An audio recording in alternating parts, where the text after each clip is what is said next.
Hello, this is Mr. Marriott with Noteworthy Science. Today we're going to be doing topic B3.1 or gas exchange. Under the curriculum matrix, this is found under theme B, form and function, and under the level of organization of 3, organisms. Some guiding questions to keep in the back of your mind when you're learning this topic is 1, how are multicellular organisms adapted to carry out this very crucial process? And 2, what are the similarities and difference between gas exchange, both in flowering plants and in a mammal? So we're not just looking at this from the animal perspective, we're also looking at this at the plant perspective, because this process is really key for all living organisms. At the standard level, there are 10 learning outcomes, and this is what today's topic is going to be about. Let's begin. So when we say gas exchange, what we really mean is that obviously I'm putting one gas in and taking one gas out, right? So in this case, it's exchanging oxygen gas, O2, with carbon dioxide gas, or CO2. Now, in which direction that goes, typically, especially for animals, we're always going to be taking in oxygen into the bodies and releasing CO2 as waste. Now, I think and obviously this would be necessary for aerobic cellular respiration. Now, a huge misconception that I'm going to get out of the way right now is a lot of people have the idea that only animals respire and only they need to do this exchange. Plants do photosynthesis instead. Can anyone tell me an issue with that statement?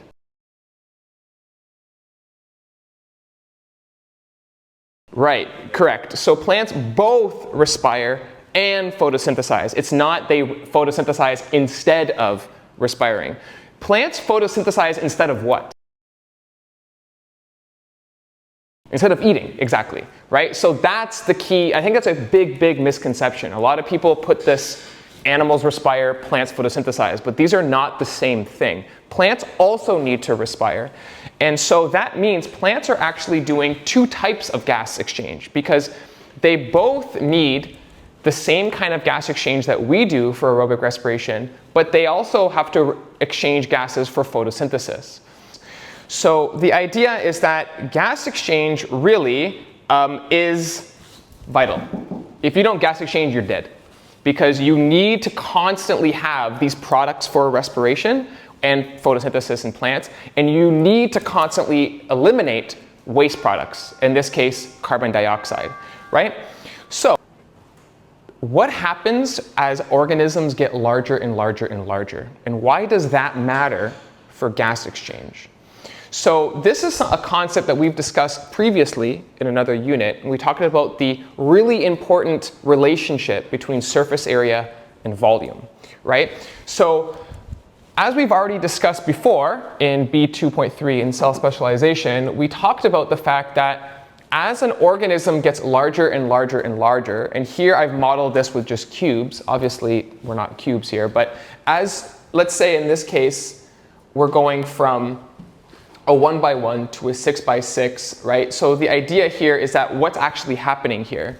The surface area to volume ratio is decreasing, meaning that the volume is increasing faster than the surface area is, right? Because of the cube versus squared. So what ends up happening here is that this becomes a really big problem. Can anyone tell me why this is an issue? Why does this ratio, I should maybe rephrase it, or why is surface area to volume ratio getting smaller a problem?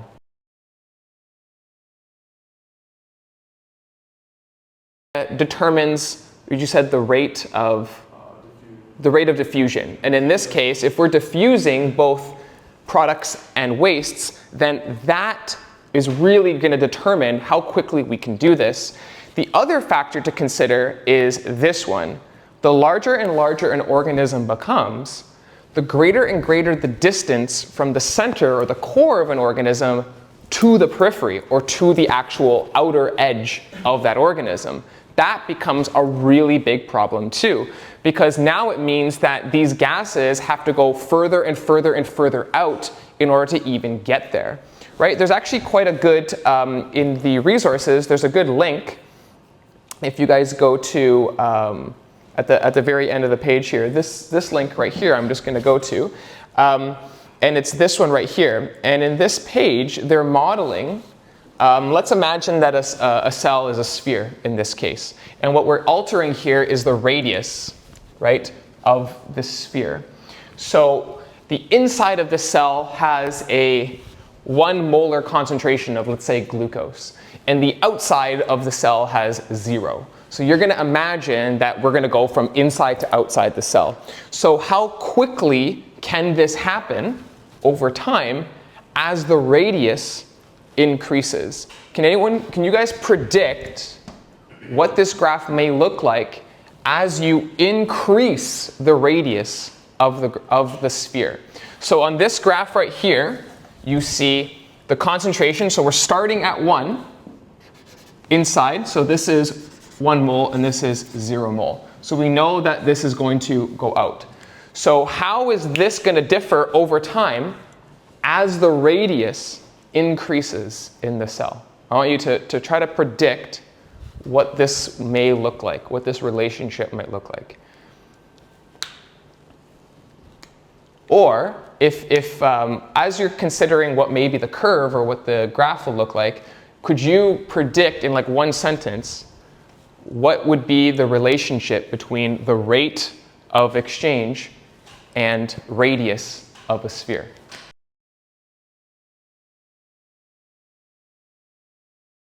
Let's start with 10. I'll set the radius here to 10, and I'm going to hit run.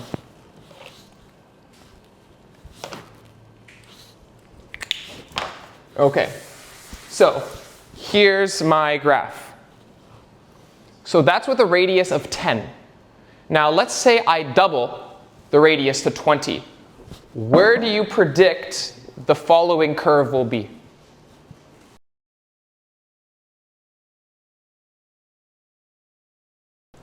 Does that match your prediction here? Can anyone explain to me what happened?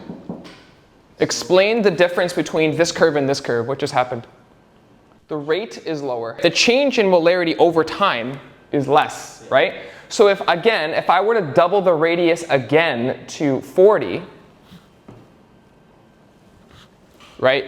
What's happening here is as this cell is getting larger and larger and larger, as you guys have already predicted, the rate of exchange is decreasing because it takes longer to reach the edge. What maybe this is not necessarily taken into account, but you're going to get higher and higher and higher metabolic activity. So the demand for exchange is also going to increase as the cell gets larger and larger and larger.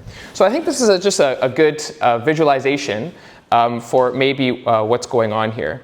So if these are two big problems, and think about how large we are compared to a single cell, right? A human is anywhere between 3 and 10 trillion cells. We're an enormous quantity of cells, and we're not even consider the difference between us and whales, right? There are huge organisms. How do they get around this very real problem? They can't ignore this. So what can they do to circumvent the issues of getting larger and larger and larger? Well, how do they do it? First of all, what we want to do, so what these next points here are basically what are some adaptations to increase or maximize gas exchange, especially considering the fact that we're large organisms. So how do we get around the fact that we're really big?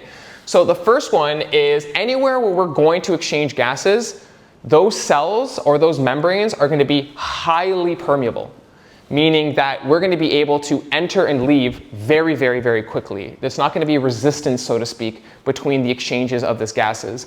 Now, luckily, both oxygen and CO2 can move through passive diffusion. So that's going to be all determined by concentration gradients, and there's no extra proteins required to move things in and out. Easy, no problem.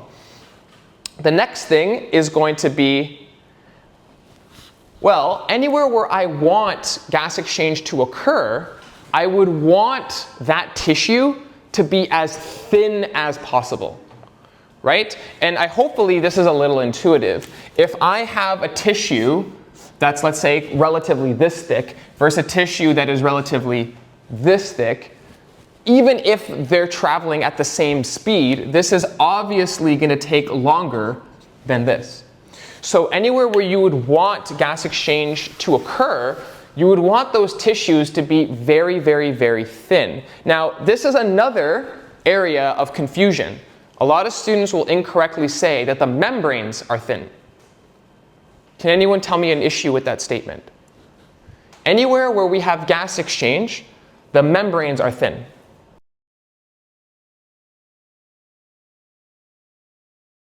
It's not the membranes are thin. Remember, the membranes, regardless of what cell it is a phospholipid bilayer. That's not going to change. So that relative size is effectively fixed, more or less, from cell to cell. What's changing is the cell itself and the tissue itself. So remember, tissue would be a bunch of cells connected. So in this case, anywhere, especially as we'll talk about today in mammals, anywhere where we have gas exchange occurring, the cells themselves are very, very thin, and believe it or not, from the outside to the inside of the body is a single cell thick. That's it. So it's really, really small. So the distance that a gas has to travel from the outside of the body to the inside of the body is incredibly short. Very, very, very, very short. The next one is any surface where we want gas exchange to occur, we would want those surfaces to be moist, i.e. there's some degree of water or fluid around those surfaces. Now, a main reason for this is that it allows the gases to dissolve within these fluids, which promotes diffusion as well. So that's another trend that you're going to see, is that anywhere where we see diffusion happening a lot, those surfaces tend to be wet. They tend to be moist. And finally, another one that, hopefully is a little intuitive, I would want the area where gas exchange to occur to have extremely high surface area to volume ratio. So I'm trying to maximize the amount of surface area to volume for that tissue or for that organ or whatever it is. So a few examples, as we'll talk about in our lungs, as we're going to discuss shortly, are filled with millions of little spheres all collected, which has a huge surface area to volume ratio in comparison. Your capillaries have a massive amounts of surface area to volume ratio. And as we'll talk about in a second, the respiratory organs of fish, or gills, also have a very high surface area to volume ratio. Now, as we talked about here, we said that gas exchange is going to be mainly done by a simple diffusion. How can I increase the rate of simple diffusion? And let's assume you can't touch tissues.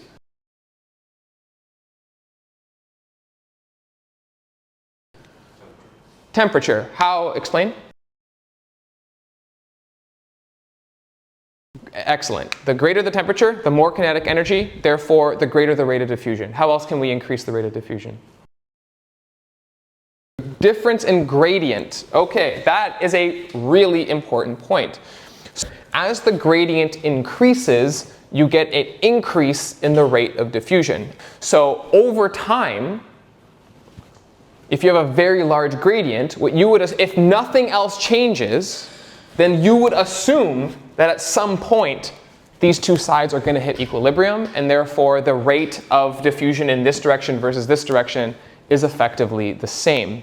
So how do cells actually prevent this from happening?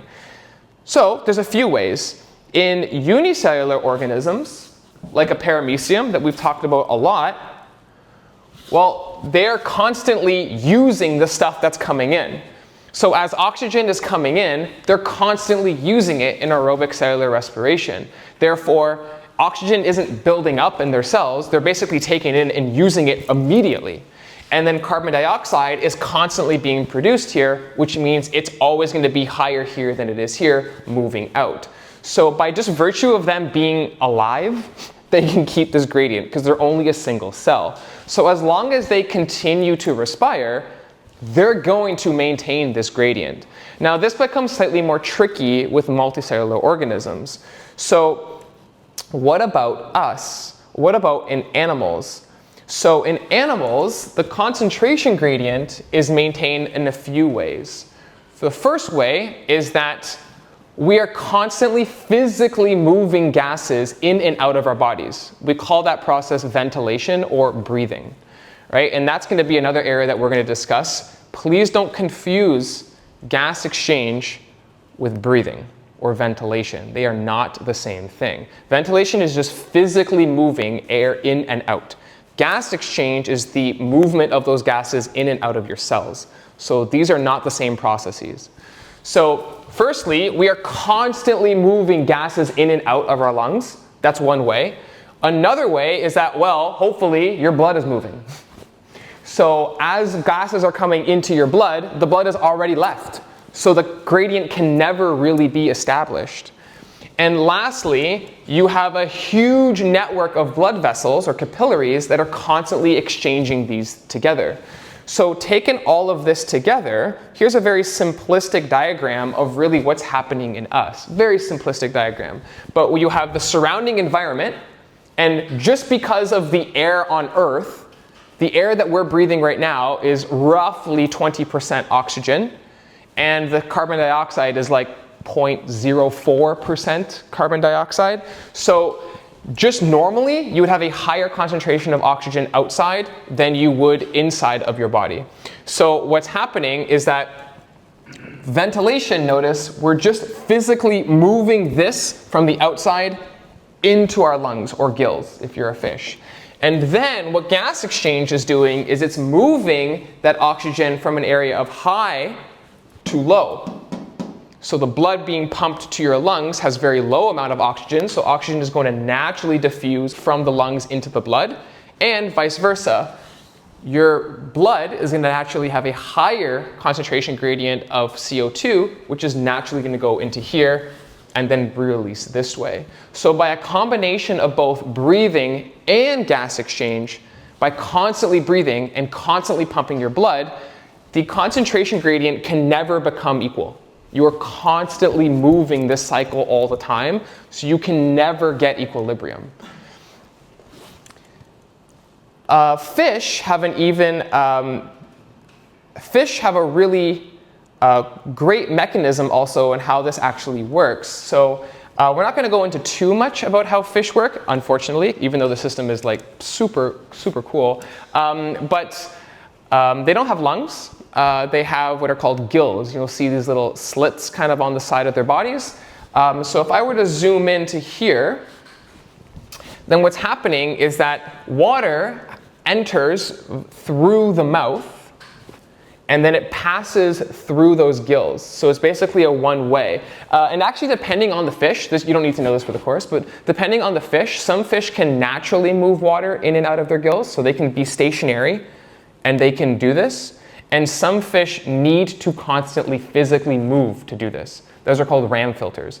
So a lot of sharks are in this category where they need to physically always be moving to move water over their gills. Some fish, if you've seen them just stationary, they're not dead. They can physically move that, but not all fish can do this. So those are different adaptations.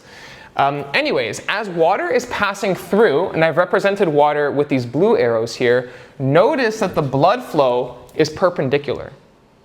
So what's happening is the blood flow through the gills are going in a different direction than the water flow. So what this means is if I were to zoom into here, for instance, and I've demonstrated just oxygen for the sake of this in red, the water is going to have much more oxygen always than the blood because they're moving in opposite directions. And this is something called countercurrent exchange. It's a really awesome system, and it ensures that even though, obviously, as the more and more the blood is in contact with the water, the greater the concentration, but because they are moving in opposite directions, the two sides will never reach equilibrium. They are always going to maintain this gradient all the time, and that's due to this countercurrent is sometimes referred to as a countercurrent exchange, where these two areas are moving against each other. And so that's what's going on here. It means that this concentration gradient is always maintained high to low, both for oxygen and carbon dioxide differently. Now, just as a quick aside, fish are able to exchange gases because both oxygen and carbon dioxide dissolve in water. right? So whether they're freshwater fish or saltwater fish, those gases physically are dissolved in the water, and they're able to exchange in the same way. So it's, I think oftentimes we kind of forget that fish also have to do this, right? They also have the same needs that we do. They also have to respire aerobically. This first page here, we went through 3 learning outcomes. We said that 1, why is gas exchange really important? 2, what are some problems with organisms getting larger? What are some adaptations to continue this process? And thirdly, how do we continue to maintain these concentration gradients so gas exchange always occurs? Okay, so the next part here is we're going to be discussing how does this work in mammals, specifically those with lungs. So we're going to be discussing really how do we ventilate and how do we do gas exchange in the lungs. That's basically the whole point of this page right here. So I think a good place to start is to just look in, let's just do a quick anatomy. Now keep in mind that they're not going to ask you this, like they're not going to give you a diagram and expect you to label. However, we are going to be discussing a lot of these terms. So I just kind of want you to know where they are relative to one another. So again, the learning outcome here isn't an anatomy labeling. It's more that you understand where these things are relative to each other. So for us, something that you may not have realized, but your nose and your mouth are connected, right? So you can breathe obviously both through your nose and through your mouth. And those get connected at the back, something called the nasopharynx, and then that leads down into the first tube that you can feel, right? So you can feel your trachea. You'll feel ridges, and these are cartilage rings. And that's what holds your airway open. So those are structural support. So the little bumps that you feel, that's cartilage. And then right here, the bump right here, in fact, when you're speaking and you feel it literally vibrate, that's your voice box, which is called the larynx. So obviously as air passes through there, and depending on the folds, we can cause sounds to occur. So air is going to travel down your windpipe. That windpipe we call the trachea. So air is going to flow down the trachea, and then eventually it will separate. Now that hard bone that you feel in the front, that's your sternum. So you'll feel a hard plate right at the front here. And that's really what's connecting your ribs together. So consider where your ribs are. Your ribs are connected to your sternum and to your backbone. Right? So they basically form a cage, right? Hence the term of rib cage. So these are connected around this way. And they're going to separate. So air flows down the trachea, and then it will connect into 2 bronchi. So bronchi here, singular bronchus, plural bronchi. And then that leads into both your left and your right lung. And then these will separate into even smaller tubes called bronchioles. Actually, you're going to see a lot of this recurring pattern for naming even when we get into blood, where we have an artery, an arteriole, which is a smaller artery. So we have bronchus, bronchioles. And then each one of these will terminate, if you really zoom in here, into alveoli.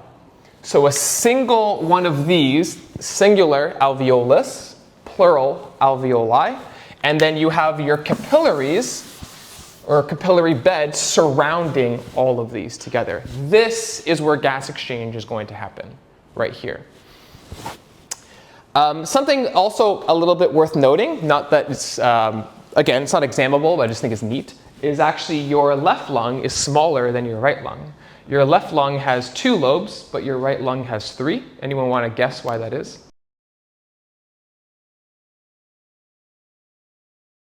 Your heart is roughly, it's mainly in the center, but it's slightly to the left, and it's to accommodate a space for your heart. So your left lung actually has 2 major lobes, whereas your right lung has 3. So this side of my drawing here is the internal anatomy, and this is the muscular anatomy. So if you now follow these ribs, in between your ribs, if you feel that, those are muscles. So you have muscles called inter, and we know this term, inter means between two things, and costal, costa is rib bone. So literally in between bone muscles is what they're called. We have two types of these muscles. We have the external intercostals and the internal intercostals, because the external are more outwards and the internal are more inwards. And we have each of these bones also have some cartilage that allow them to flex a little bit. And another big group of muscles that we'll be talking about today are, of course, the abdominals, right? And you guys know what those are, aka abs. And a muscle that you can't really feel, but you'd be especially in tune with it if you sing, would be your diaphragm. So your diaphragm sits right below your lungs. It's almost like the partition between your lungs and your intestines and stuff like that. So taking all of this together, we call this top part of the body the thorax. So it's almost like the diaphragm separates the thorax from the bottom half, really, of your body. So when I refer to the thorax, I'm talking about here, really. So let's discuss how all of this comes together. How really do we breathe? How do we physically breathe? What's allowing this to occur? So, as I said before, breathing, the term that we're going to use is ventilation. So this comes from the French, or at least that I'm aware of, vent, which means wind. So ventilation literally means the moving of wind, really, or breathing. So again, remember that this is not gas exchange. Ventilation is not gas exchange. It is just physically moving air from the outside to the inside. That's it. Okay? So how do they do this? And this really all has to do with pressure differentials. That's what's going to go on here. So we're actually going to use, this is going to be an ongoing theme as well, especially a lot in this unit where we're going to be dealing with muscles. And the way that your muscles operate is something called an antagonistic pair. Can anyone guess what this means?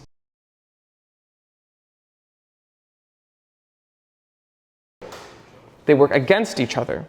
So now this might seem weird or counterintuitive, but something to always keep in mind when we refer to skeletal muscles, meaning muscles attached to bone, is that muscles can only pull. What I mean by that is almost imagine like a door, and the only way to move that door is to pull it on a rope. If I pull the door this way, I can't keep pulling to move it back the other way around. I need another rope to pull it back the other way. So even if you look at it as a simple example like your arm, you have your bicep and you have your tricep. If I want to move my hand up, then what I do is I shorten my bicep, or I contract it. So as this gets shorter, it's like it's pulling my arm up. Now if I want to bring this arm back down, I can't just continue, I can keep flexing my bicep all day, but it's not going to move it this way. I have to instead contract this muscle, causing this to shorten, moving it down. So in this case, you can say that the bicep and the tricep are working antagonistically, because this is causing the muscle to move in this direction, or sorry, the arm in this direction. This is causing the bone to move in the opposite direction. So all of your muscles in your body have most of them, I shouldn't say all, but most of them have antagonistic pairs. And that's going to become really important when I talk about here. So the four main muscles that we're going to be talking about here are the internal and external intercostals, the abdominals, and the diaphragm. These are the four muscle groups that we're going to be discussing, and how all of these work together to actually do ventilation. So let's first talk about the internal intercostals and the external intercostals. So again, intercostals literally means between rib. So the between rib muscles on the outermost part, the external intercostals, when you contract these, remember, contract means that they're going to become shorter. As you contract these muscles, it literally pulls the ribs up. So this diagram that I have here, the vertebrae would be your back, and your sternum, which would be your front. So this is looking at it from this perspective, if that makes sense. So as I'm contracting my external intercostals, they're physically lifting your ribs up. So they're moving them up. Now, the internal intercostals, notice that the muscle fibers are actually oriented in a different direction. As these contract, it pulls this up. But as these contract, it pulls it down. So the internal and external intercostals work antagonistically. So this means that when the external intercostals are contracting, the internals are relaxing, and vice versa. When the internal intercostals are contracting, your external are relaxing. So antagonistic pairs will never both flex simultaneously. Like try flexing your bicep and your tricep simultaneously. You're not going to do it. When one is contracting, the other is relaxing, and that's what allows movement to occur. So what are the other muscle groups?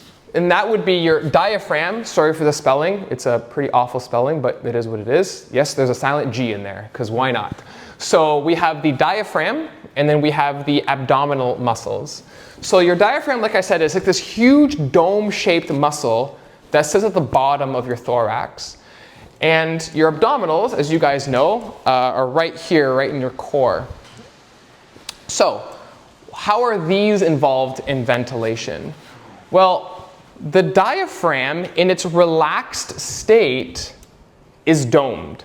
So when your diaphragm isn't contracted at all, it's already domed up. When it contracts, it flattens. So when you are contracting your diaphragm, the diaphragm is going from domed and moving down and flattening. When your abdominals are contracting, right, then what's that doing is it's pulling your ribs back down. And it's actually forcing or helping the diaphragm go back up in the domed position. So just like the internal and external intercostals, these two muscle groups are also working antagonistically. You can't simultaneously flex your diaphragm and abdominals at the same time. When one is contracting, the other is relaxing. So let's take all of this together and let's see what happens when you inhale and when you exhale. And let's really take a look at all of this together, and hopefully this will make sense. So to inspire is to inhale, really. I think you can probably use either of these terms interchangeably on a test if you want. So just consider yourself when you're breathing in, right? You can put your hands on your ribs, take a nice big breath in. What's physically happening to your chest? How would you describe that movement? What's happening? What's expanding? The lungs swelling. Yeah, I mean, I'm not sure you're feeling your lungs, but yes, your lungs are, but what are you feeling? Ribs have moved out, they moved up, right? Your whole thing went up this way. So the question is, why does that cause air to rush in?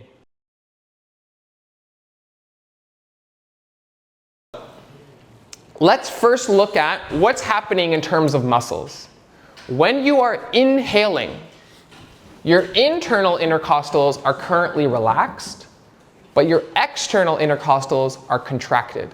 So remember, those externals are contracting, pulling your ribs up. Your abdominals are relaxed. I mean, feel literally your abs when you're breathing in. They're not engaged at all.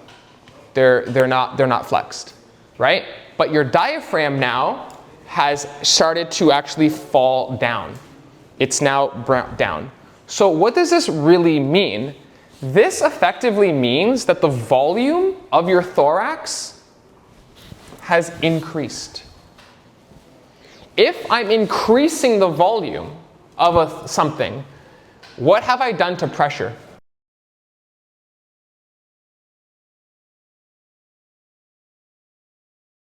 I've decreased pressure. That's key. This is how breathing works. by having a much larger thoracic, which just means the volume of the thorax, by increasing my thoracic volume, it means that my pressure within the thorax has decreased.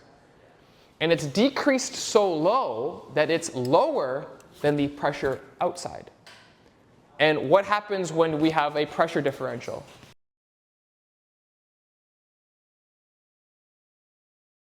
High pressure to low pressure.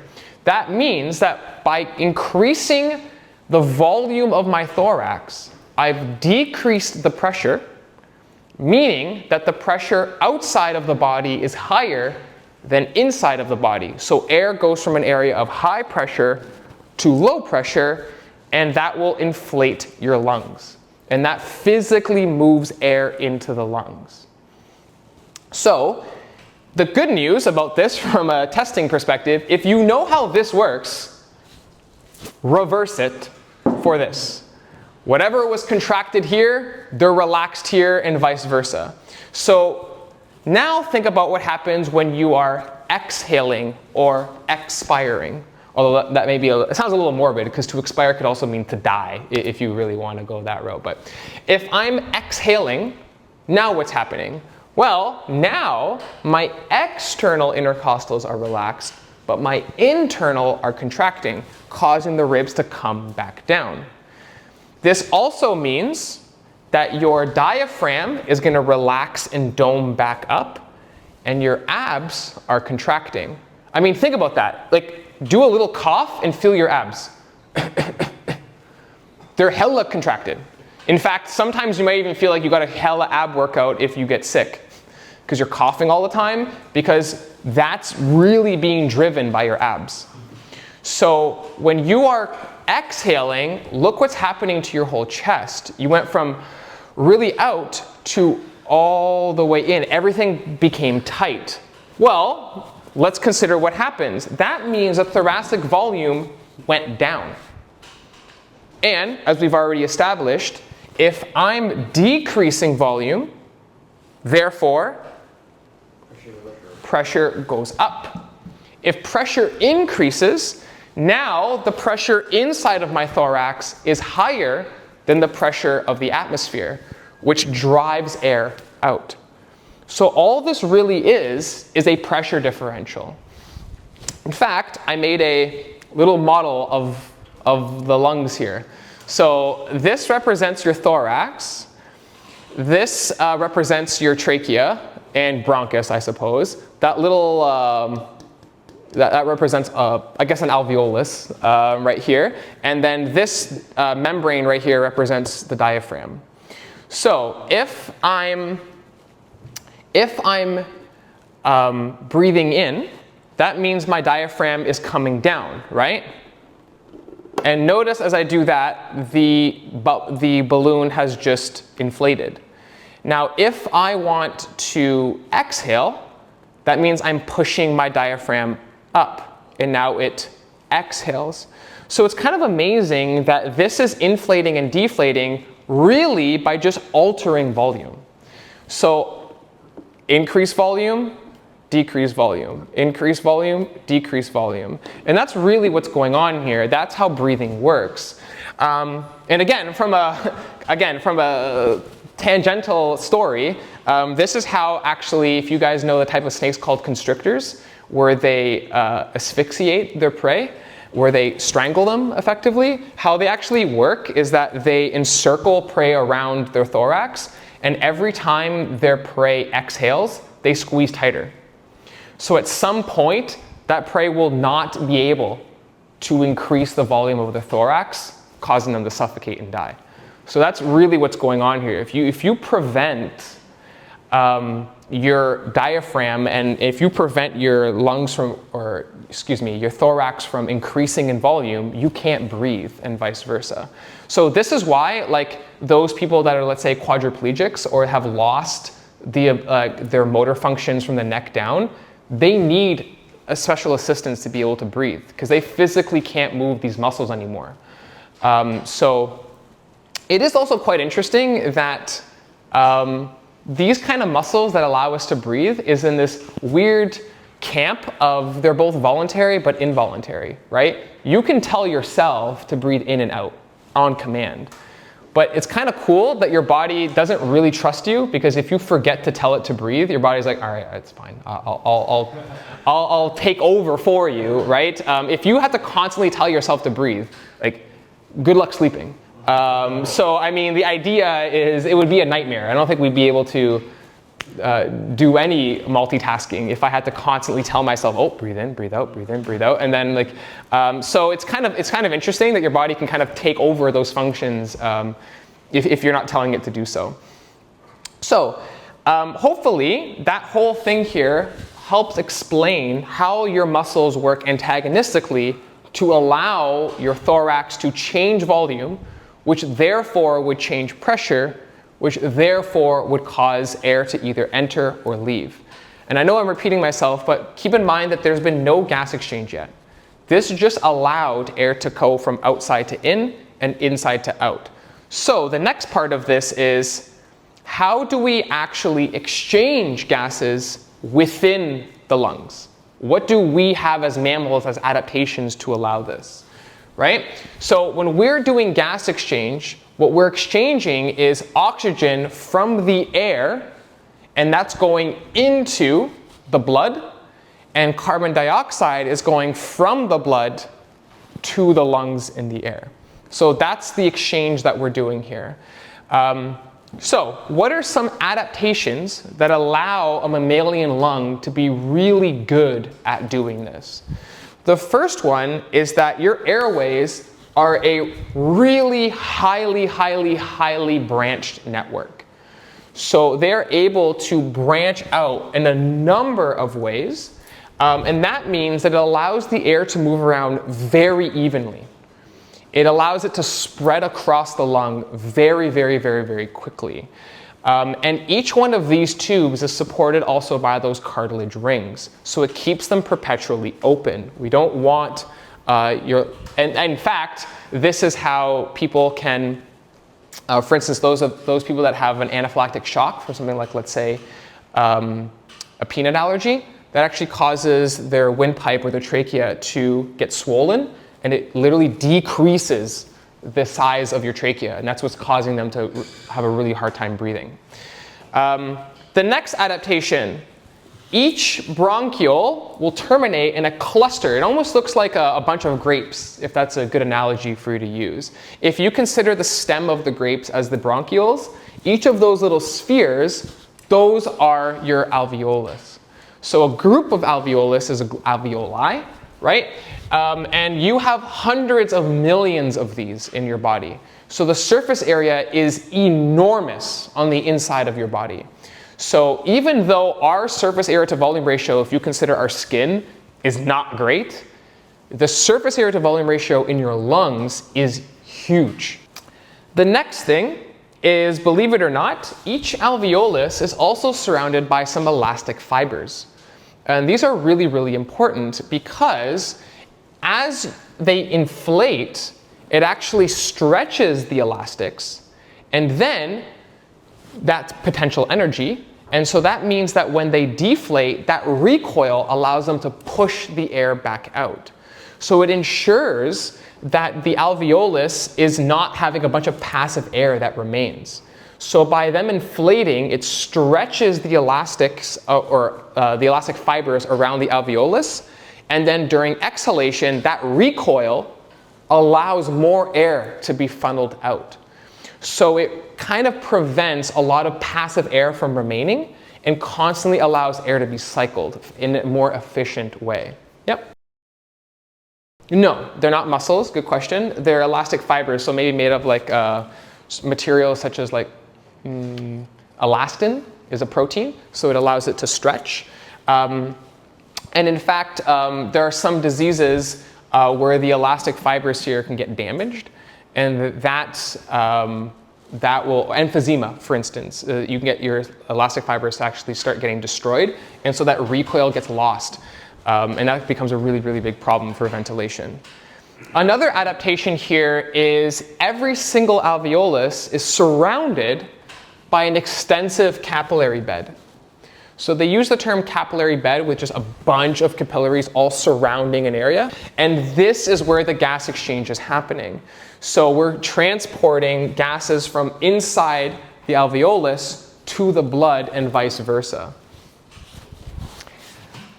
Another adaptation here is we also said back in the last slide that one of the adaptations that helps gas exchange is that of moist surfaces.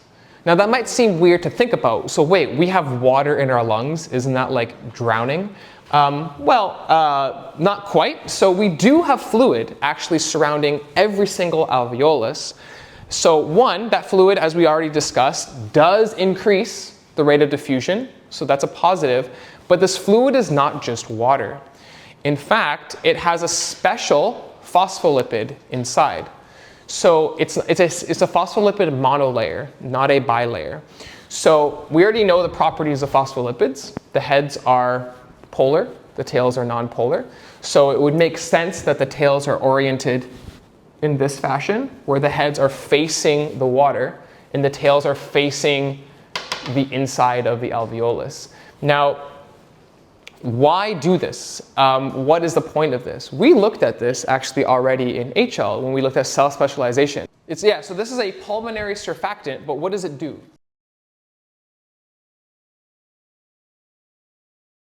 So if it was just water, consider if this was just water, as the alveolus gets smaller, water can stick to each other.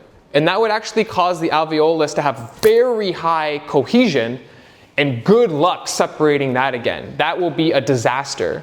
So by having this part, where even if these come close, these phospholipids will prevent the alveolus from actually collapsing, and it keeps it open. So this pulmonary, that term is referred to for lungs. Anytime we're talking about a pulmonary something, that's something to do with the lungs. Surfactant, in this case, is kind of similar to soaps, really. This is how a lot of soaps work as well, where they can break things down using phospholipids like this as well. So this pulmonary surfactant is both water and phospholipids that line the inside of each alveolus. And the final adaptation that I want to discuss to you here is another thing from the last slide. We said that if we really want to promote a diffusion, we want very, very thin surfaces. So this is quite remarkable. Air on the outside of your body only would have to cross 5 phospholipid bilayers to get into a cell, which is kind of insane to really consider how small that is. So we're going oxygen. Your alveolus is a single cell thick. Your capillary are a single cell thick. And then you have your blood cell. So they kind of only have to cross 1, 2, 3, 4, 5, and they're inside. That's very short distance. That's an insanely, it's kind of amazing to think about, especially if you consider your skin, which has like 20 plus cells just before you even get to other tissues. This is really, really, really, really tiny. So we've gotten this kind of amazing adaptation where, despite the fact that me as a human has a very bad or very low surface area to volume ratio, my lungs are the reverse. My lungs have an enormous surface area to volume ratio because of all of these adaptations right here. In order to be able to test the capacity and the ability of a certain person to breathe in and breathe out, we can use devices, or that measure is what's called spirometry. So spirometry allows us to directly measure things like the volume of air that you can breathe in and out, the rate that you're breathing out, what this looks like normally, what this looks like when you're in activity. And these kind of measures can actually be used for really important diagnostic tools, even for clinicians. So we can take a look at what normal function or what standard function of the lung is compared to if that value is changing. And that can even be used to diagnose things like emphysema or lung diseases or things like that. So there's a few ways that we can measure this. Probably the most basic way that we can measure this is that using something called a bell jar spirometer. So what a bell jar spirometer is, it's actually it's actually kind of a cool concept, because what we're doing is we're really just using water displacement. So an individual here would have a tube, and they would be breathing into this tube. And the more air that they're breathing into this tube, that air is going to be collected as air bubbles, and that's actually going to drive water down. So you can directly measure. So if I was going to measure the actual air expelled during this, I would first have measured what is the initial point of water, and then after I've breathed out, what is the final. And you can actually use these two to actually determine what is the difference or what is the change. And that can tell me how much air was I able to actually expel out of my lungs. Unfortunately, this type of device doesn't allow for really fine scale adjustments, and is mainly used for things like breathing out, because fairly obviously, I don't want the individual to be inhaling because they be inhaling water. So the device that we can use instead is something called a spirometer, and that's what this is. In this case, it's a digital spirometer, because I can link this directly to a program like Logger Pro, and I can directly measure in real time certain measures. Now, the way that this device works is that if you see right here, there's a screen. And what's doing is that this screen, as I push air in or pull air out, it's measuring a difference in pressure between the front of the screen and the back of the screen. And that gets relayed to a transducer. So really, the greater the airflow that's passing between here, the greater the pressure differential. So this type of device can actually directly measure airflow, and that's measured usually in liters per second. But if you want to do other measures, you can actually determine the volume in liters by integrating the flow rate, liters per second, as a function of time. And then you can deduce what was the volume of air actually done. Now, if I'm going to use this kind of device, I don't want to breathe into here directly, because what I could be doing is I could be expelling particles from my mouth. That could be bacteria, it could be viruses. And overall, it would be really difficult to clean. So what I'm going to use is I'm going to use a biofilter, and that gets placed right at the front, just like this. And this has an additional filter inside of here. And then I have another device that I'm going to just, again, disposable device here that I can put right at the front here. This means that when I'm using this type of device, I can use this device, and then if another individual wants to use it after me, I can pull this off and they can use this here. And this prevents cross-contamination. This prevents anything that I may have expelled to be transferred to somebody else and vice versa.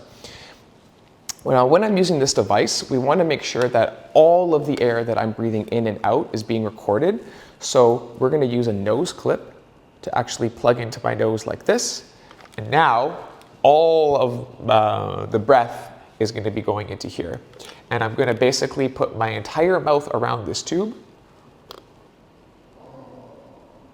And in this case, I can even do slow breaths, normal breaths, forced breaths. So let's practice looking at those measures. So a learning outcome here is that you're able to interpret different lung volume measures used after, let's say, a spirometer was used. So let me introduce some of these measures and what this actually would look like. So the tidal volume, this is just the volume of air that's moved in and out during normal breathing. So just like very normal breathing, how much is actually occurring. So this would not be after exercise, this would just be at rest. Then the inspiratory, meaning breathing in, reserve volume, it means that after you've done a normal inhalation, how much more could you inhale? And then the opposite of this would be the expiratory reserve volume. And that would be after you've done a normal exhalation, how much more could you exhale? So to demonstrate, it would be like inhale normal, and then normal breathing again. How much more could I push out, right? And then the vital capacity is effectively these three measures added together. And what really that means is the total amount of air that is exhaled after a maximum inhalation. So on a graph, this is what this may look like. The tidal volume would just be normal inhalation, in and out, in and out, in and out. This would then be how much more air were you able to take in. Normal exhalation, how much more could you exhale, and then again, normal breathing again. So if a graph was presented like this, you should be able to interpret and deduce values from here. So in this case, the tidal volume, what would the tidal volume be? Well, you'd look for normal breathing. In this case, that would be the normal breathing. So what value is here? So this is 30 milliliters, this would be 40, and this is 50. So the difference between these two would be, of course, 10 milliliters. So therefore, what is the inspiratory reserve volume? Well, again, it's not from this point to here, because this is a normal inhalation. It's beyond normal inhalation. So it would be the difference between 50 milliliters and 80 milliliters. So that would actually be 30 milliliters. And then what would be the expiratory reserve volume? Again, you would not be taking it from this point or this point. It's after a normal exhalation, and how much more could you have done? So that difference would be a difference between 40 and 20. So in this case, that would be 20 milliliters. And so what is the vital capacity? Well, that's effectively this plus this plus this. Now, a very common error when students are reading this type of graph is they'll just look at the top value and say, oh, it's 80. But note that this is not starting at 0, so you can't do that. So you could either take these values and add them all up together, or you can physically measure the difference between 80 and 20. Either way, you're going to get an answer of 60 milliliters. Now, a slightly trickier question might be, what is the ventilation rate? Therefore, you'd have to now look at the x-axis here. So in this case, I would choose, at this point, let's take a look at 10. I'll take a ruler, and then I'm just going to draw a line from 10 up here. And I count how many breaths happen after 10 seconds. So that would be 1, 2, 3. So that would be 3 breaths in 10 seconds. So you can then do a little bit of math, and you can figure out that would be 3 divided by 10, or 0.3 breaths per second.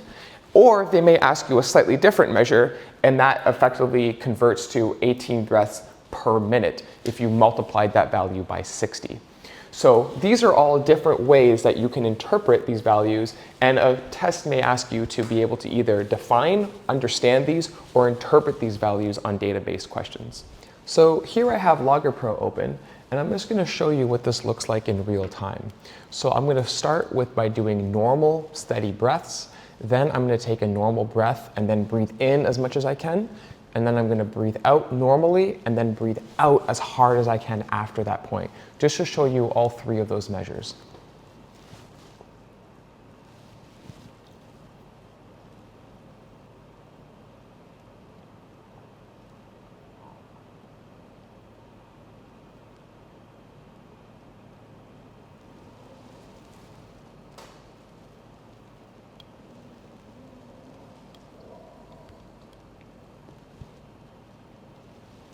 And there we go.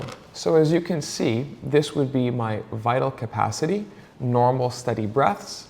Then I breathe in, and then in as much as I could, and then I breathe out as hard as I could all the way here. So this would be my vital capacity. This would be my inspiratory reserve, right from this point to this point. And then from this point to this point would be my expiratory reserve. And if I want to figure out my vital capacity, I would take this value subtracted from this value. And there we go. Everything that we've done so far has been really dealing with animals. Now we're going to be moving on to how does this look like in plants?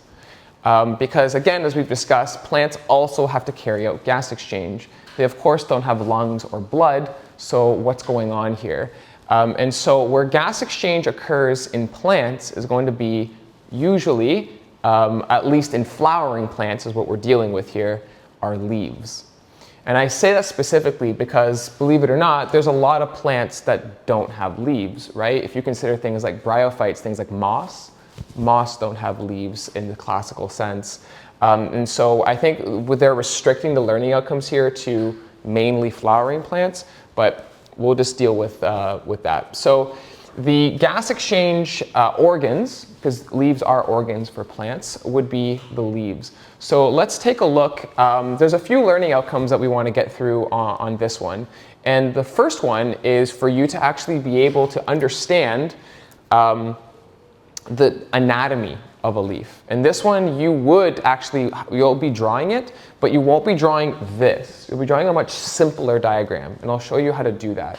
So I think first, let me explain to you what's actually going on, and then I'll be able to draw a simplified version. So if you were to look at a leaf like this, what I'm doing is I'm taking a leaf and I'm zooming way into the cross section of a leaf.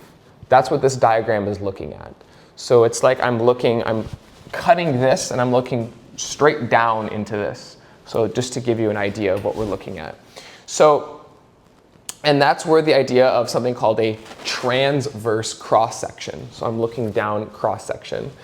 And this is in a dicotyledonous, or dicot is how, if you see monocots or dicots. Where the name comes from is actually when we study seeds, is if you take a look, the inside of the seed has one cotyledon versus two cotyledon, monocot, dicot. That's where that name actually comes from. Anyways, let's take a look at a cross section here. So for, again, orientation, this would be the topmost part of a leaf. This would be the bottommost part of a leaf. So the top part of the leaf is, you'll actually, if you take a look at a leaf, you'll see that it's kind of shiny. And that's a waxy cuticle. Now, we looked at this way back in on one of the first subtopics. Wax is what?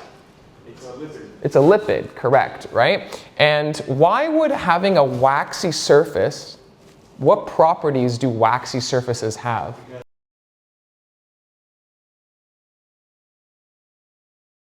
So it's hydrophobic, meaning that it's going to actually repel water.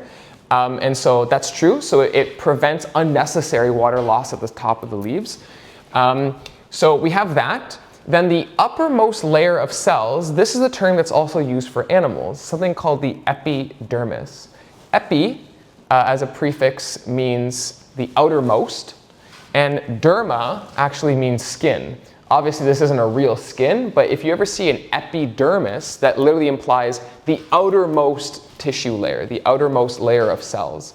So this is the upper epidermis. Then we have what's called the palisade mesophyll layer. Now this is kind of a little bit of a complicated term, so let's explain what that actually means. I think palisade comes from the meaning of fence, because it almost looks like fence posts, or it looks like all vertical things like that. And mesophyll, meso means middle. So you notice that there's two mesophyll layers because both of these tissue layers are in the middle, in between both of the upper and lower epidermis. So these cells here are like if you asked an average person to draw a plant cell, they're going to draw you this cell. These are the cells that are packed full of chloroplasts. This is where the vast, vast, vast majority of photosynthesis is occurring. So you're going to have a bunch of these palisade mesophyll cells right below, and this is where the vast majority of photosynthesis and light absorption is going to be occurring. Then right around the middle here, we have the vein. And this is where the plants are going to be able to transport their materials. And we have two different kinds of structures in plants for transporting materials. We have the xylem, which is located on the uppermost part, and we have the phloem. The xylem is for transporting water and some salts, And the phloem is for transporting sap or sugar water and other nutrients this way. We'll be dealing with both of these in the transport subtopic. And then this part, you notice that this is also a mesophyll layer, but it's a spongy mesophyll layer. So what do they mean by spongy? Well, there's a huge amount of air pockets here. And that's something we're also going to talk about. And these air pockets allow for evaporation and allows for, this is really where gas exchange is going to be happening. It's going to be happening in this spongy mesophyll layer. So the question is that if I have this layer that's not really conducive to exchange, then where does gas exchange actually happen? And that happens mainly on the lower layer here, on the lower epidermis. And notice that there's these gaps in between here. These gaps are the actual holes that allow gases and water to come in and out of leaves. Those holes are called stoma, or stomata plural, and they're controlled by two cells called guard cells. So let's take a look at what these things actually do in terms of their adaptations. So as we discussed, the waxy cuticle is coated by this lipid layer of wax, and it has very low permeability of gases. Now again, that might seem a little counterintuitive, but the point is that we don't just want gas exchange to happen anywhere, we want to control where gas exchange happens. So we really don't want gas exchange or water loss to be happening without the plants more or less say so, or consent is maybe, I'm not sure if that's the right word to use here. So that's why that's there. The epidermis's main role is to secrete the wax right there, and it actually acts as kind of like a protective layer. And that lower epidermis, notice that's where those pockets are, and that's where the actual guard cells are going to be, right around here. So as we've mentioned, the spongy mesophyll layer, that's all those air spaces. That's what's key here.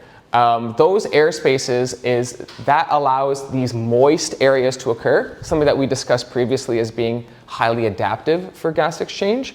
And it also increases surface area for diffusion. So this is where that oxygen and CO2 are going to be exchanged, is in this layer here. The veins have a very important function, just the same functions that the blood has in our system, and that is, this is where materials are being transported. So all that water that's being lost via transpiration, the xylem is a constant source of that water, replacing that lost water there. And the phloem is supplying all of the nutrients necessary for growth and photosynthesis, etc. And finally, this last part here, these guard cells, these cells are actually controlling the opening and closing of those holes. They're the ones controlling the flow in and out of gases and of water. So plants actually have a moderate ability to control whether the guard cells are open or closed. And the way that they do this is really through turgor pressure. Can anyone recall what turgor pressure means?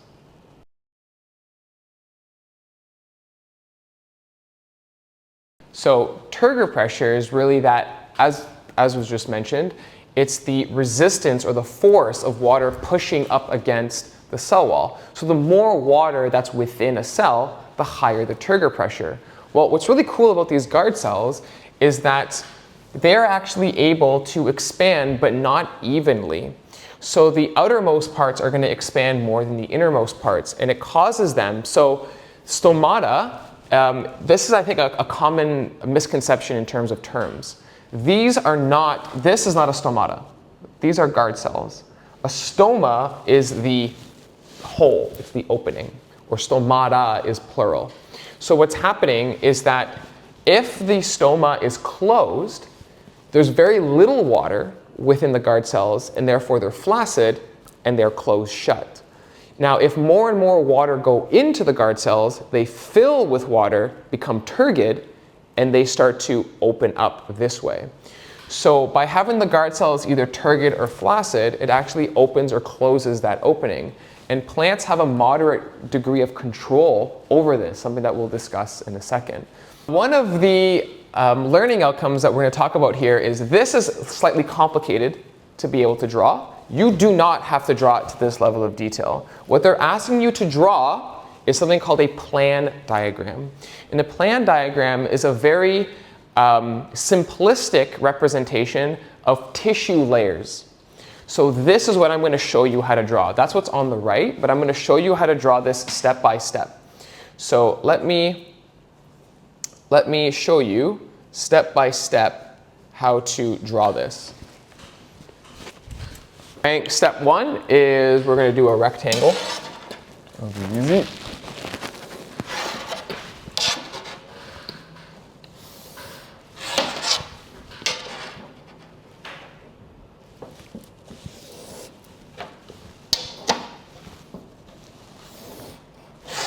Okay, cool. Now, as we already talked about, there are an upper and a lower epidermis. So we can do that.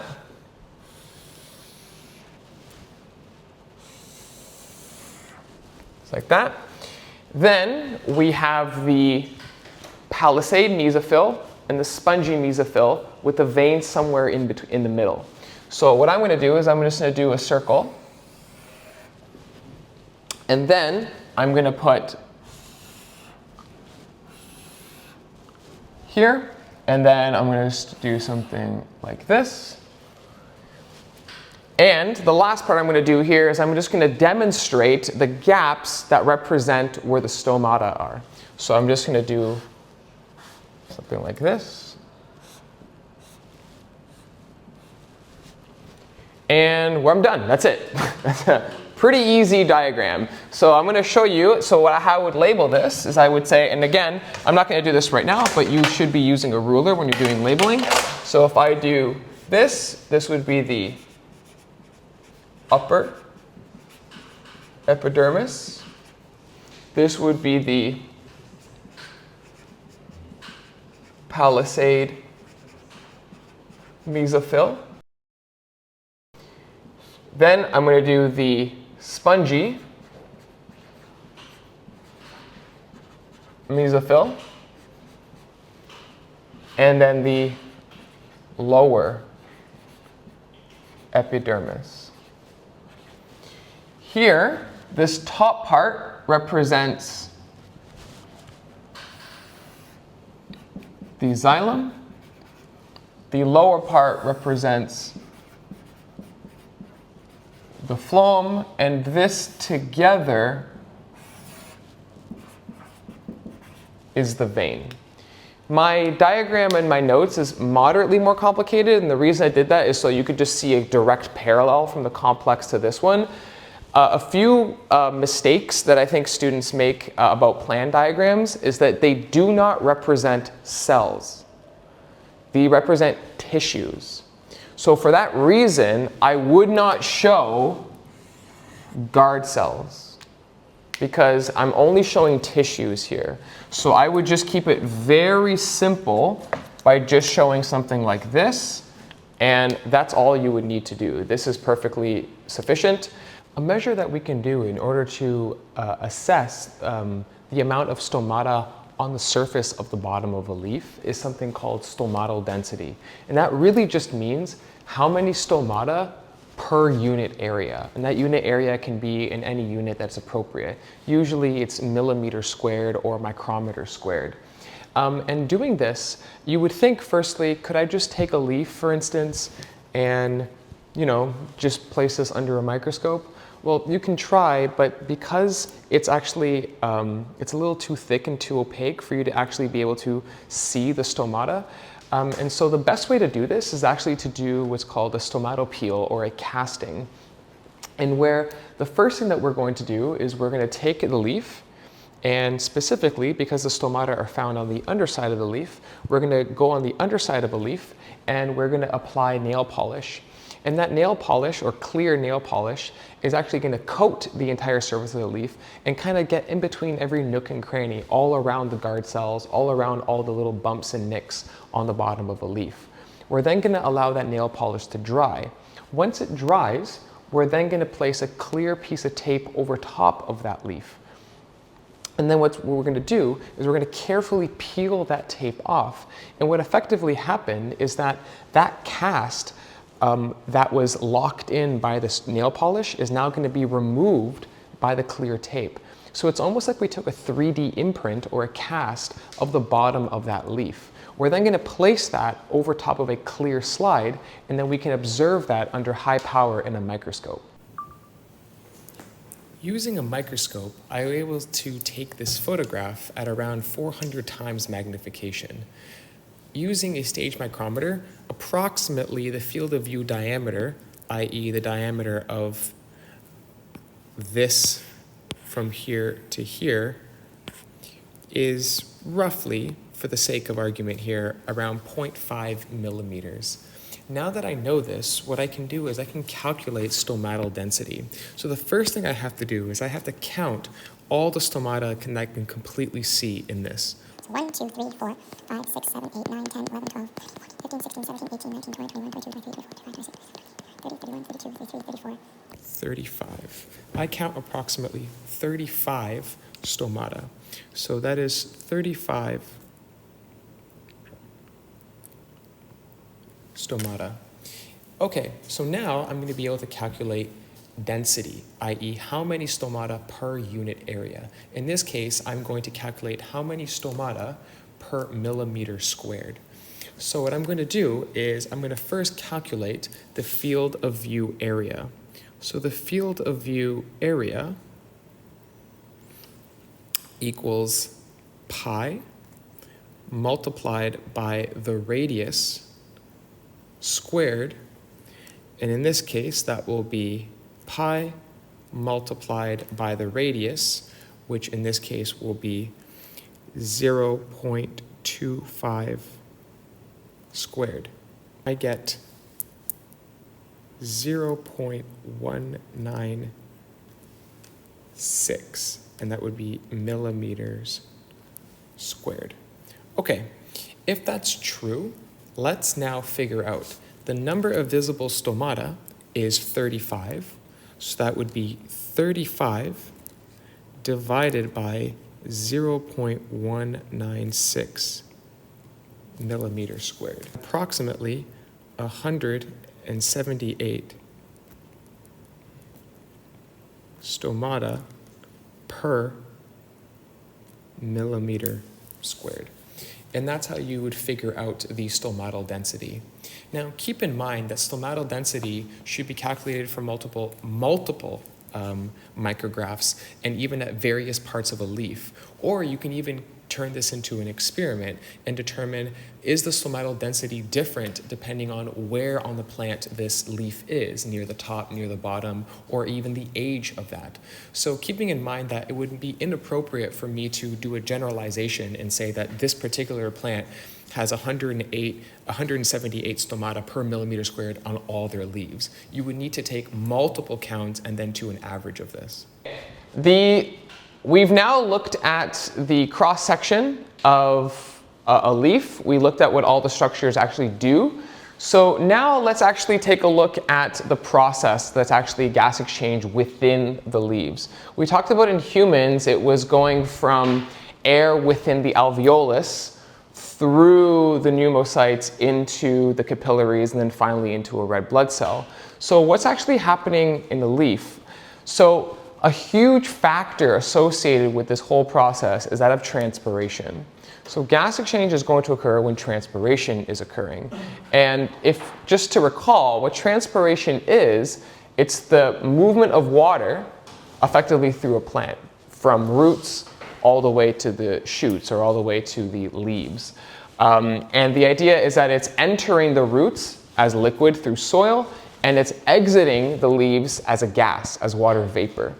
So the idea is that this all is connected with respect to gas exchange. So if I'm zooming into here, this should look familiar to you now. I have the lower epidermis, I have a pair of guard cells, I have the spongy mesophyll right here, and then I have a vein. I have the xylem and I have the phloem. So from a process perspective, water is entering the leaves via the xylem, this is now coming out this way into the spongy mesophyll layer. And remember that the sun is well, hopefully around, and which is causing that water to become a gas or as vapor, and that's going to collect in these air spaces.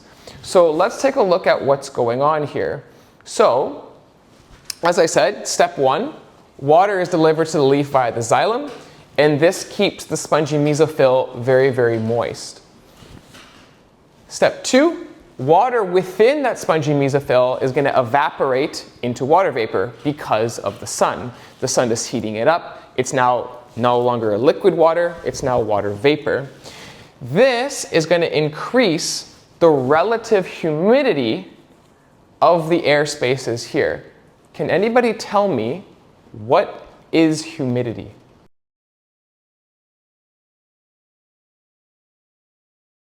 It's the amount of water vapor in the air. So if water vapor reaches 100% humidity, that means that the air is completely saturated with water. We have relative humidity in here, and that air becomes very, very, very saturated. At that point, the water is going to diffuse out of the leaf via the stomata, and that in turn, as this water leaves the leaf, then it's going to cause the relative humidity in here to drop, causing even more water vapor. So as long as the water is exiting, this will continue to occur. The moment that you stop getting water to exit, the whole chain is almost backed up. It's not going to happen anymore. So this whole process occurs so long as water is becoming vapor and leaving. So how exactly is the rate of transpiration manipulated or affected by certain factors? So firstly, and that is temperature.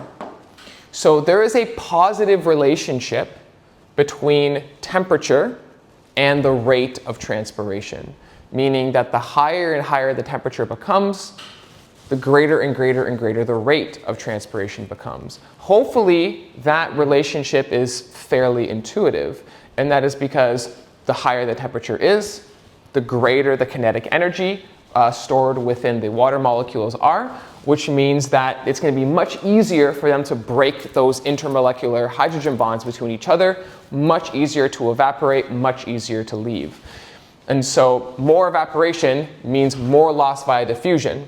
Now, this is not, I wouldn't say that the relationship is forever linear, because I would say that at a certain temperature, the plant is going to start getting damaged, and the stomata are likely going to almost close out of like, whoa, whoa, whoa, like what's happening here. So I don't think this is a forever relationship, just like if we looked at the rate of temperature versus enzymatic activity. Yes, it's going to continue to increase, but at some point you're going to start causing cellular damage. So it's not going to go forever. Now another factor that you may not have considered is that of wind speed. How much wind, what is the wind velocity around the leaves? So the idea is that this is also a positive relationship. So the higher the wind speeds are, it's displacing water around the leaves. So let me draw that. If I have two scenarios here, I have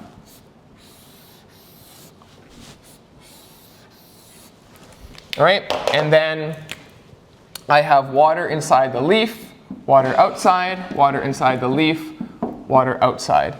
So what's happening is that in an area that has a lot, so water is going to evaporate out here, and that means water is going to collect around the leaves.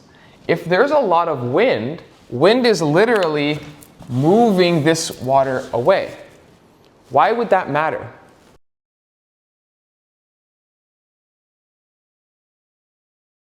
Right, it's altering the concentration gradient. If I'm moving these water particles away, it means that this is going to continue to occur. If there's very low wind speed, then the water on average is going to collect around the leaves longer, which means that the rate has actually decreased. It's by having more and more wind, it's displacing the water away from the leaf faster, which means that it's almost like the blood flow moving all the oxygen and carbon dioxide away to constantly allow that gradient to be established within the lungs. So in this case, the higher the wind speed is, the more that water is displaced. So for that reason, wind speed is also a positive relationship. So humidity is actually going to have a negative relationship. So if I were to draw that as a graph, right, we could probably see something like rate of transpiration and humidity. And you would actually see a negative relationship here. And again, this has to do with the same reason that we just mentioned. It has to do with concentration gradient. So if we imagine humidity is just the relative amount of water vapor in the air, take a look at, here's an area where the relative humidity is lower. Here's an area where the relative humidity is higher. The gradient from within the spongy mesophyll versus outside is much greater here. Therefore, the rate is going to be faster. Whereas here, the gradient between the spongy mesophyll and the outside is much lower, which means the rate is lower. So in fact, in days where it's very, very humid, transpiration rates are actually lower. And then finally, the last impact that we're going to discuss here is that of light intensity. Now, I don't want to confuse this with temperature because I know it's obvious that the more light from the sun, the higher the temperature, but let's exclude temperature for a second. Let's just look at the fact that I'm shining light. Does just the fact of I'm putting photons matter in this process? And the answer to that is yes. Just photons actually will also influence the rate of transpiration. And that's because guard cells actually will swell in response to blue light. So if blue light is shining on guard cells, what happens is that they will actually be able to open their stomata as a result. And then really what occurs is that in response to blue light, it actually promotes ion transfer within the guard cells. Can someone tell me why bringing more ions within guard cells causes them to swell?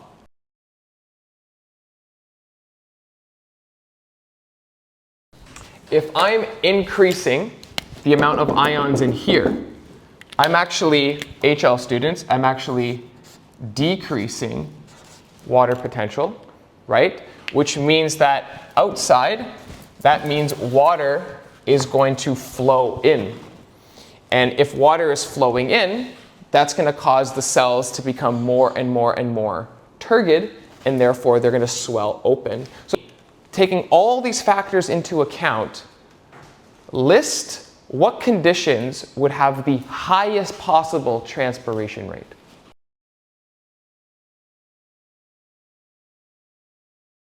No, it's okay. So that would be high temperature, high wind speed, low humidity, high light intensity. What parts of the world are like this? Deserts, right? Deserts are very hot. They tend to have high wind speed because there's not a lot of forests around, so winds blow through really quickly. This is actually a misconception, but deserts are not defined by their temperature. They're actually defined by their lack of rainfall. So their humidity is also really low, and they have plenty of sunshine. So the last thing that I want to discuss here is if we understand how transpiration works, how can we actually measure the rate of transpiration? And that's where a device called a potometer is used. So a potometer is a device that's used to measure the rate of transpiration through a plant. So the way that this works is that we have a vessel of water, or the source here. We have a tube, glass, or it can even be plastic, it doesn't really matter. And then we attach a plant at the end of it. So you would take a cutting. So I would take, let's say, a tomato plant or whatever, and I do a cutting of the stem, and I then stick that stem within the end of this tube, and then close off all air pockets here. So I'm going to seal this up either with tape or with some wax. You can even use it to seal the gaps here. And I have no air coming in here. So now I've basically simulated the water within soil passing to the plant here. And so in this case, I'm going to create on purpose a little air pocket or a little air bubble. And what other kind of apparatus uses this kind of setup? Where I have an air bubble that I'm going to measure how much it moves over time.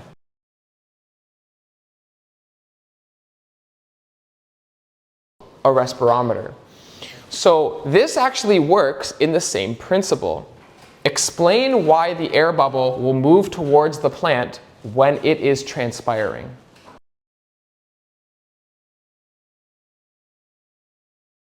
It works in the same principle as the respirometer. As water is leaving, you're creating an area of low pressure relative to now this area has high pressure.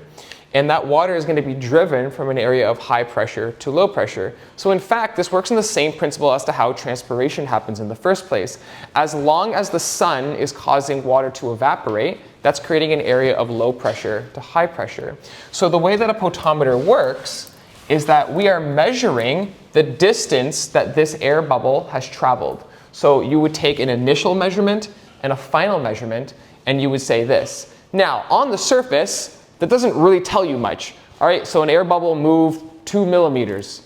How is that a rate of transpiration? Well, rates, I need to measure time.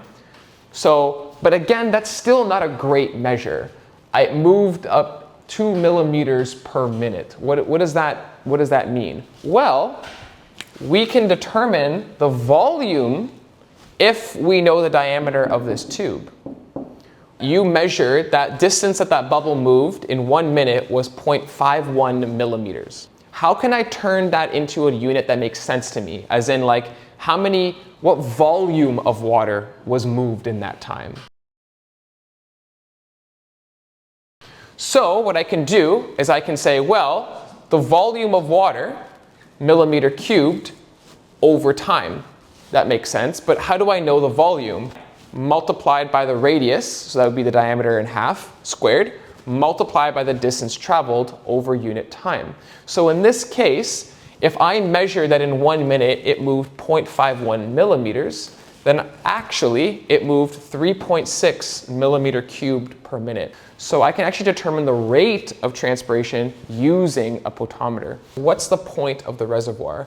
So if I did a trial and this bubble moved all the way over here, and just, let's say, past the ruler or whatever, I can now use the stopcock, open it, allow water to enter here, and it will push the bubble back. And it allows me to reset my starting point every single time. But again, the way that this will work is only if this is airtight. So you really have to make sure that there's no other air coming in here, because the whole thing works as a pressure differential. So if there is an air gap, this whole system is going to be inaccurate. It's not going to give you the correct reading at all. Let's review the learning outcomes in standard level for B3.1. The first learning outcome all had to do with gas exchange and why is it so important for living organisms. Specifically, we also discussed the challenges that happen as organisms get larger and larger and larger with respect to surface area to volume ratio and the distance from the center to the outside. We then looked at what properties do gas exchange surfaces have in order to really promote this process and make it as efficient as possible. We then looked into the maintenance of the concentration gradients at these surfaces. How do organisms actually keep a very strong concentration gradient so that a passive process like simple diffusion continues to occur? We then looked at adaptations of mammalian lungs, and specifically, how are these lungs adapted to carry out very efficient gas exchange despite the fact that the organisms themselves don't have a very high surface area to volume ratio? We then explored ventilation or breathing in the lungs and how this is accomplished by different groups of muscles, specifically the diaphragm, the internal and external intercostals, and the abdominal muscles, and the role that they have in actually causing pressure differentials. Finally, with respect to the lungs, we looked at how lung volumes can actually be experimentally measured, specifically that of spirometry. We then shifted gears a little bit and started to explore how does gas exchange occur in flowering plants. And the first thing we did is we looked at the organs where gas exchange happens, specifically the leaves. So what adaptations do these organs have that allow them to carry out gas exchange so efficiently?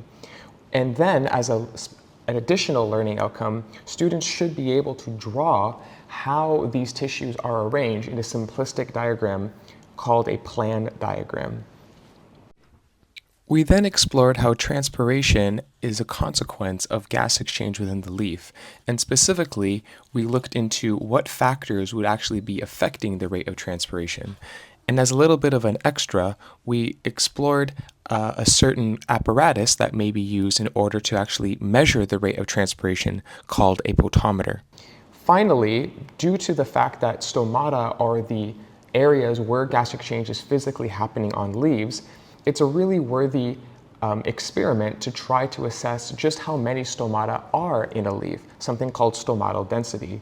And this experimental method was that of stomatal casting, where we were able to go from an actual leaf and then look through a microscope to actually assess how many stomata per unit area. So in effect, these learning outcomes all have to do with animals, and these learning outcomes all have to do with plants, but all of them have to do with gas exchange. If you wish to read further and learn more, which I always encourage that you do, this last page is a good place to start. So right here is where I outline which textbooks I use and what page numbers are relevant to this learning outcome and to this subtopic. Underneath, I've linked some 3D models and some simulators and interactives. Now, it is worth noting that these 3D models are more related to additional higher level, but I do think they're still worth looking into for just how cool hemoglobin is as a protein. This 3D model of ventilation is really, really awesome, and it really shows how the muscles and the ribs and everything move during ventilation. These simulators can really give a better understanding of a lot of these processes, and looking at something from a 3D and an interactive perspective can really help in this process. Finally, the articles that I've listed here, this one has to do with the role of CRISPR and how fetal hemoglobin has been used to treat things like sickle cell anemia. This is a concept that's also discussed in additional higher level, but it's one that I always encourage people to look into. And then finally, this is a really cool paper because there is a stat that was always thrown around, which is the surface area of the lungs in humans is akin to a tennis court. And this paper was really examining, is that figure really true?